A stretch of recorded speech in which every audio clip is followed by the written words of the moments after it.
A philanthropist is a person who donates time, money, experience, skills, or talent to help create a better community.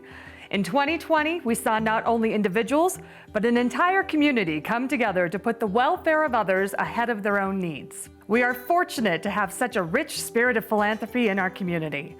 The philanthropic spirit of Summit County not only helps us all through difficult times, it enriches our ways of life. For 2020, there were so many deserving individuals that heeded the call and went above and beyond to face the challenges the pandemic put on us. Instead of calling out each individual, we would like to honor the community as a whole and each of the facets that helped us get through these difficult times. We are fortunate to recognize the following organizations and people that are making a difference.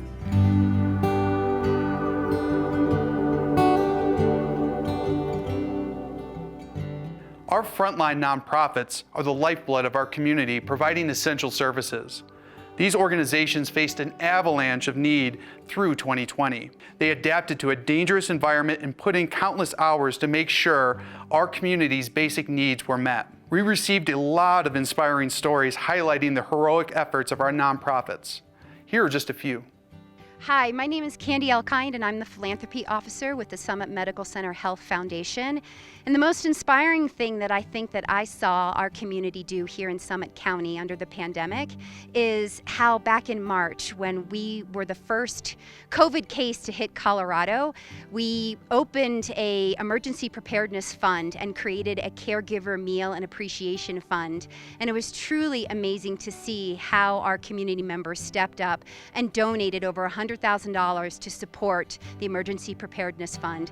And that was also to help with PPE, it was to help with any kind of additional COVID support that was necessary. And then in addition, the partnerships that we've had with the restaurant community, and once the restaurant shut down, we had so many individuals that donated dollars to buy complete meals to feed at least 60 associates a day from the end of March through the beginning of June. And so it was really amazing and grateful to see, and I just wanted to say thank you to all of our Summit County donors. No matter where you are, if you're here full-time or a second homeowner, it was really inspiring to see how our community really stepped up during this uncertain time during the pandemic. So thank you. FERC was at the forefront of providing emergency relief for those in need. Here's Brienne Snow to talk about how FERC went above and beyond to serve our community. FERC focused primarily on basic needs for the community. We served a lot of community members through our food pantry, making sure that they had access to fresh fruits, vegetables, diapers, wipes, shelf-stable products, etc. We also made sure that people were housed. Rent is a huge cost in people's budgets, and so with reduced hours and with being laid off, a lot of people were really struggling. And we turned about $1 million back around out to the community to pay people's rent so they can stay in Summit County. Next, we really met the increased need for mental health assistance, making sure that we had enough peer programs, and ramping up our Health Navigator program. We help people enroll into health insurance and then make sure that they had the medical supplies they needed, such as oxygen machines. Lastly, we really made sure that parents were supported through this pandemic through parent education and support. So many inspirational stories. I think one of the ones that stand out most of all is we had a whole entire family sick with COVID. Mom and dad both in the hospital. And we worked really hard to make sure that that family was supported through food delivery services, connected to social services, made sure that they had all of the resources that they needed coming out of the hospital, and then just made sure that they knew that someone was thinking about them. This particular family didn't speak English and had never relied on any sort of assistance before, and they didn't really know where to turn or what to do. Somebody at the school district suggested that they reach out to us, and they have since come back and donated food and gift cards to the food pantry in order to help the next person.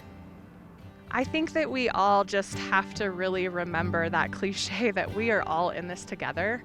It's a really hard time for people, and really responding with grace and kindness goes a long way in this pandemic. We're all stressed and scared and nervous and don't really know what's going to happen next. And so to remember that's exactly how your neighbor feels, or your child's teacher, or the person handing you food at the food pantry, that really does go a long way. I'm Ellie Gordman, a volunteer for Smart Bellies. I have been inspired by the devotion of two women who have dedicated their volunteer efforts to make sure that no elementary school child goes hungry in Summit County. Margaret Sheehy and Sarah Schmidt have turned Smart Bellies from a fledgling nonprofit into a professionally run organization providing a much-needed service in Summit County. When the Summit County schools closed at the beginning of the COVID-19 pandemic in March, Margaret and Sarah needed to quickly find a way to provide weekend food bags to students. When the pandemic hit, schools shut down and it looked like students were going to lose access to daily breakfast and lunches from the federal food program and weekend food provided by Smart Bellies. Distribution sites were quickly established around the county where parents could pick up food for their children. Smart Bellies was able to piggyback on this distribution process but faced a new challenge. Since the Summit stage was shut down, there were families without cars who were unable to reach the distribution points. So Margaret and Sarah marshaled a cadre of volunteers to deliver weekend food to families' homes. Smart Bellies saw the number of weekend food bags burgeon from 300 to 550 at the height of the pandemic, with close to 150 bags delivered directly to homes. The number of volunteers increased to 45 per week.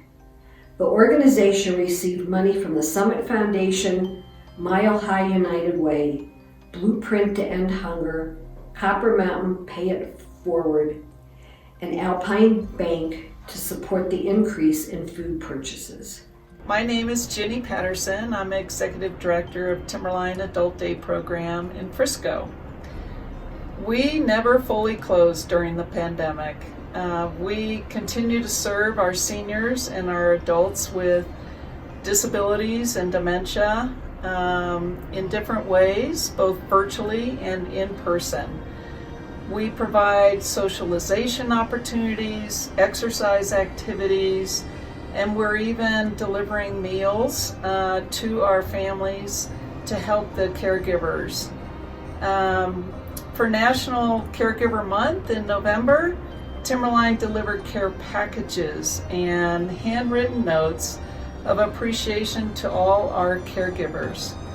We were featured on the front page of Summit Daily on November 1st, and we are continuing now in this month of December to deliver meals to our families again twice a week. We're honored to continue to serve our families in need during this unprecedented time. We couldn't do it without the support of our community partners, including the Summit Foundation. Thank you so much. Hi, my name is Jennifer McAtamney. I'm the Executive Director at Building Hope. 2020 has been a year like no other. On March 7th, Summit County received its first positive COVID diagnosis, the first in the state, and so the marathon began. Building Hope was able to move all their operations online, including our connecting events, allowing people to connect and find companionship and healthy activities during the lockdown. That work continued through the summer as we created the new program called The Hype for youth ages 12 to 20, allowing them to connect safely and in person in events all through the summer, whether it was rock climbing or paddleboarding, and now into the winter with art and snowshoeing and even cross-country skiing. These opportunities allow youth to be able to connect in a safe space where they can build confidence and gain a better sense of self.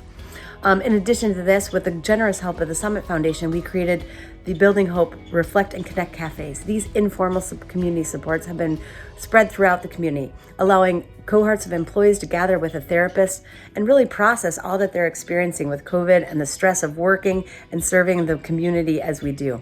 That work will continue. We know that as we come out on the other side, that our mental health challenges for our community are still great. In a recent survey by the Summit Prosperity Initiative, 56% of employees had concerns about their mental health. This means we have our work cut out for us. Thank you so much for the support of the Summit Foundation and the community at large. Without the incredible backing, we would not be able to do the effective work that we are and offer things like our Building Hope Scholarship that connect people with up to 12 sessions of therapy for free. Be well, live long, and prosper.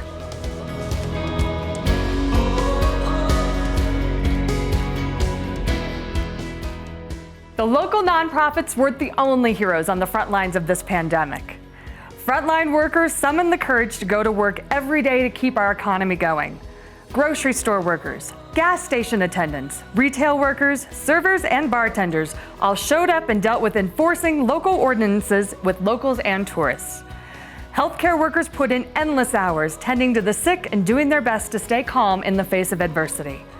Here are a few inspiring stories. Hi, I'm David Nicolai, Chairman of the Board of the Summit Community Care Clinic. Hi, I'm Helen Royal, CEO of Summit Community Care Clinic. The clinic staff has been so inspiring to me. They have sat on the front lines of battling this pandemic, putting themselves in danger, but nothing stopped them from showing up and doing their job and doing it well to take care of our neighbors. In the early days of the pandemic, we partnered with public health to get a tent set up out the back door. And the tent was actually from someone's garage, but it worked as a respiratory tent to test people for COVID and keep our community safe. I was also inspired by our community partners, and by all of our donors. All of them stepped forward to work with us to make sure that we were providing all of the services that our neighbors needed. It's been a rough year and a rough time, but I really saw the best of our community.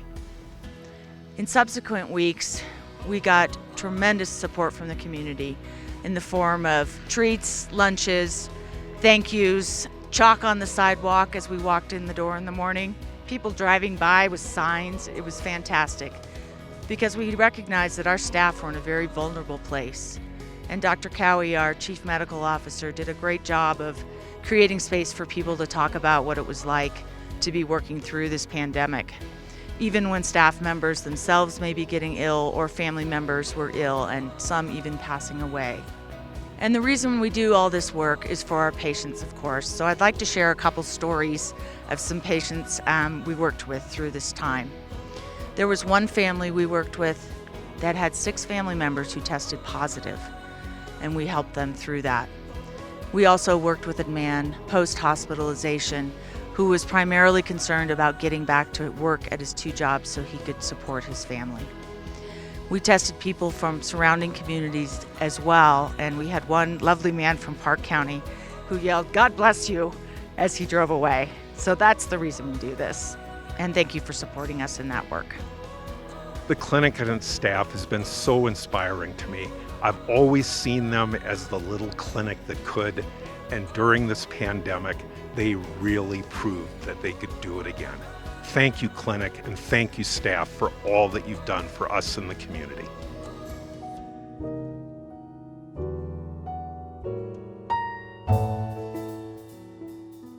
Local businesses had to find new ways to adapt in order to survive during this pandemic. Some businesses did not make it. Others continue to just get by while they can. Operating under local ordinances meant to keep the public and employees safe. Local businesses maintain their resilience to keep their doors open and our economy moving. We would like to thank Summit County and the towns for providing meals to seniors, keeping everyone safe, and providing significant funding for emergency assistance. Thank you. Here is Eric Mamula to talk about how local businesses and local government have handled the pandemic. You know, first of all, let me say how proud I am of the businesses in the town of Breckenridge. You know, as soon as we had the lockdown, and as frightening as it was, you know, the business community came together and just wanted to know how to get through this, what we needed to do, what had to happen. And I think everybody responded terrifically. They did what they needed to do to keep their businesses open by following the rules, wearing masks, limiting the amount of people in their businesses. Of course, during the lockdown itself, it was hard. A lot of people thought that would be it for them, but I think this town responded phenomenally. And as you can see, if you walk down Main Street, there are not a ton of empty locations like there are in many other communities in the country. So kudos to everybody that ground through this thing. You know, we're going back to another sort of lockdown right now, and while there are some people that are angry and a bit confused, most of the people in the community are like, okay, here we go again. What do we have to do this time? So it's been pretty awesome, really. There is no one inspirational story that I can think of other than everybody just pulled together. I mean, everybody's been helping it. Everybody helps each other out. I think it's been great. I think that for the most part, I mean, honestly, this has been the most rewarding time of my public service, even though it's been the most difficult. People have gone out of their way to say thank you, and I think that part's been awesome. You know, my employees at the restaurant have been great. They haven't really complained. They've done their job, and every day is a different challenge with the pandemic. So I think the inspirational story out of this whole thing is that the business community in Breckenridge pulled together, helped each other out, and got to this point at least. I know there's still a long ways to go, but I have no doubt that the people that live in this town will continue to do what they've been doing to get through it. A couple things right off the bat. The town knew that with the shutdown, there was going to be some real financial pain, not only with businesses, but with employees of businesses. So the town broke loose $1.5 million, $1 million for rent assistance for small businesses, and then another $500,000 that went to FERC to aid in rent assistance for local workers. That was the first thing outside of the mask mandate and some of those things that we did. The other thing that I got to say that I just thought of, on March 15th, when we knew this was coming, I asked the restaurants in the community to shut their doors without there being a mandate, without there being a rule for it, and virtually every restaurant agreed and just closed. So I think those two things really, we sort of stopped the community transmission in its tracks, and then the town freed up a bunch of money for local businesses and locals. We then went to a mask mandate that early on we felt was the right thing to do. And then, of course, Walkable Maine was a huge success. That came out of a bunch of discussions that then, the town staff did such a remarkable job making that happen. And the folks over at the tourism office at the BTO, holding hands with the town staff, made that thing work. And the restaurants and the retail community that got to utilize that was really successful. It was even successful for businesses that weren't on Main Street. I think the unsung hero of Walkable Maine was the residents that live east of Main Street, French Street, High Street, Harris. They endured a summer of traffic like they've never seen because we closed Main Street. And almost to a person, nobody complained. They understood the greater good for the community, and that was really cool that they knew what was going on. They were for it. We'll deal with the traffic this summer. So thank you to everybody that lives in the residential parts of the historic district for, dealing with a crappy summer of traffic. I think we need to just keep doing what we're doing. Wear your mask. Honestly, if there's one thing that you can do as a citizen right now, and a citizen of the greater United States and the world, is wear a mask when you go outside. That's number one. Wash your hands. Socially distance, physically distance, whatever you want to call it. If you're sick, you don't go to town, you don't go to school, you don't go to your job. And if you are sick, go get a test. We've expanded testing in the county now from, about 80 tests a day to well over 700. Get a flu shot, and you know what? When the vaccine comes, get the vaccine. I know a lot of people don't like that kind of thing, but that's the only way we stop this thing in its tracks. And in watching scientists in the news right now, it looks like if we keep heading down this path in 6 to 8 months, maybe we get back to normal. And wouldn't that be awesome? We're moving into level red as of today, and that's a bummer. But hopefully that'll be short-lived, and we can, start crawling out of this thing. So thanks for your help, everyone that's watching this. And it's been tough, but it's also been really cool.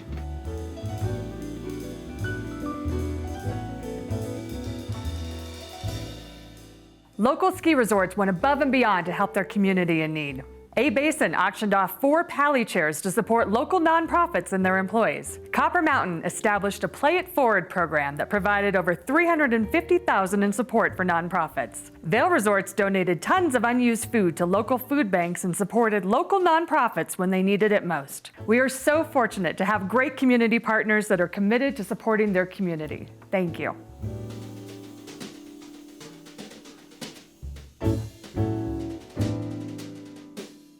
But the most deserving of thanks is to you, the local community. Thanks to those that overcame sickness, to those that kept each other safe, to those that donated to local nonprofits, to those that howled at 8 p.m. to show solidarity with our local healthcare workers, and thanks to those that showed compassion and support for others when they needed it most. Here are just a few of the inspiring stories of the many that we received. My name is Danelle Hicks, and I work for Pre-Collegiate at Summit High School as the Community Outreach Coordinator. On Sunday, October 18th, we received a phone call about a student in Pre-Collegiate, a Summit High School senior, who was in a car accident traveling east on I-70 towards Denver. He suffered life-threatening injuries that required him to be hospitalized. He is now able to talk. He is able to walk some steps. He is able to move his hands and feet. So when we found out about Christian Santiago Lopez's car accident, we all wanted to do something to support him and his family. I wanted to help Christian because he has always been someone to check up on me whenever I was too quiet in class, and this was my opportunity to give thanks. And I wanted to help Christian because he's always been there for me when I needed someone to talk to. So when I heard about Christian through the community, I just needed help. I am not only one of Christian's friends, but I'm also his classmate. I am one of Christian's best friends. Christian is a hardworking young man, and he's also really involved in the community. So we created a GoFundMe fundraiser for him. And I shared it on every social media. I also shared it to people out of state and out of town. And in the midst of a pandemic, when restaurants, local businesses, our own students and their parents are losing money and employment, that they were able to support and give back and allow for Christian's parents to be able to remain by his side through his hospital stay. In 20 minutes, people raised up to $2,000, and in 20 hours, we raised up to $20,000. We came up with an idea to have a cruise for him. We came up with the Christian cruise. Because cars are Christian's very favorite thing. And make some stickers. We decided to sell them for $10. So the night of the actual cruise, we had 60 people show up and purchase stickers. And it was widely successful, and they drove all over the county. And we raised $2,500. We have also had students who painted signs to hang in his hospital room to brighten it up for him. So I made posters to motivate him to keep pushing, to have faith in seeing tomorrow. And so that he knows that we are there with him and we love and support him. We are amazed at what this community has done to support him and his family. We would like to thank the Breck and Frisco Restaurant Association and local businesses that have donated to our GoFundMe for Christian Santiago Lopez, because we know in the pandemic, with everyone losing business and restaurants being shut down, it is a difficult time, and we appreciate all the money that has been donated. We are trying to reach the goal of $50,000 in the GoFundMe by New Year's Eve to help Christian and his family through the holidays and the 2 months he might have left at the hospital, and the further physical therapy and occupational therapy he might have to do after he leaves. Yeah, I'm just here to say that I miss you and that we're all here for you. I hope everyone's doing pretty good. I want to just thank all the people that donated to the GoFundMe. I really appreciate all the humanity you guys give me. Adios. Hi, I'm Ben Long. I sent in a submission about an inspirational story. I suffered a traumatic brain injury in November, resulting in craniotomy. Subdural hematoma was the diagnosis. And I had some seizures after this procedure, which I lost the ability to talk and walk. I had to relearn that through a lot of physical therapy and occupational therapy. I've had a lot of help through this, and when the most difficult part was during this pandemic, I lost the ability to go to the gym and do work, and then the kids were also home. So I was not only cooking and cleaning, but trying to do recovery work and also teach my youngest son to math and learning all the other stuff that results in a day of school that is at home. It was very hard work, and I feel that I have come a long distance and worked really hard. I had a lot of help through this community that I love so much.